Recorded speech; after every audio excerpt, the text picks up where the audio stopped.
23 Xəbər Agentliyi kanalına xoş gəldiniz. Belə ki, Xəzər xəbərə istinadən xəbər veririk ki, gələn il ünvanlı sosial yardımların məbləği artırılacaq. 2026-cı il üçün dövlət büdcəsində ünvanlı dövlət sosial yardımlarının verilməsi məqsədi ilə 465 milyon manat vəsait nəzərdə tutulub. Bunu Xəzər xəbərə müsahibəsində Milli Məclisin Əmək və Sosial Siyasət Komitəsinin sədri Musa Quliyev deyib. O qeyd edib ki, ünvanlı dövlət sosial yardımın təyin edilməsi məqsədi ilə ehtiyac meyarının həddi 300 manata çatdırılacaq. Cari ildə bu göstərici 285 manat təşkil edib.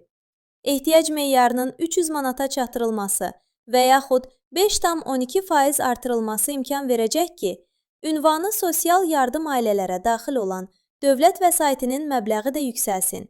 Eyni zamanda, ünvanlı sosial yardım alan ailələrin sayı da çoxalsın. Bütövlükdə götürəndə gələn ilin büdcəsi sosial yönümlü bir büdcədir. Musa Quliyev qeyd edib ki, gələn il büdcə vəsaitlərinin 17% 1 milyard manatı və yaxud 41% sosial yönümlü xərclərin maliyyələşməsinə yönəldiləcək. Bu da imkan verəcək ki, gələn ildə pensiya təminatını daha da yaxşılaşdıraq.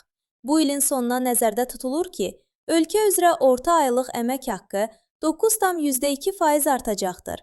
Və əgər bu artım baş verəcəksə, şübhəsiz ki, gələn il bütün pensiyaçıların pensiyalarının sığorta hissəsi 9,2% indeksləşdiriləcək, artırılacaqdır. Gələn il təxminən pensiyalarda orta hesablamalara görə 50 manatlıq bir artım nəzərdə tutulur. Komitə sədri qeyd edib ki, növbəti ildə yaşa görə pensiyanın orta aylıq məbləğinin cari ildəki 576 manatdan 53 manat artaraq 629 manata yüksəlməsi proqnozlaşdırılır.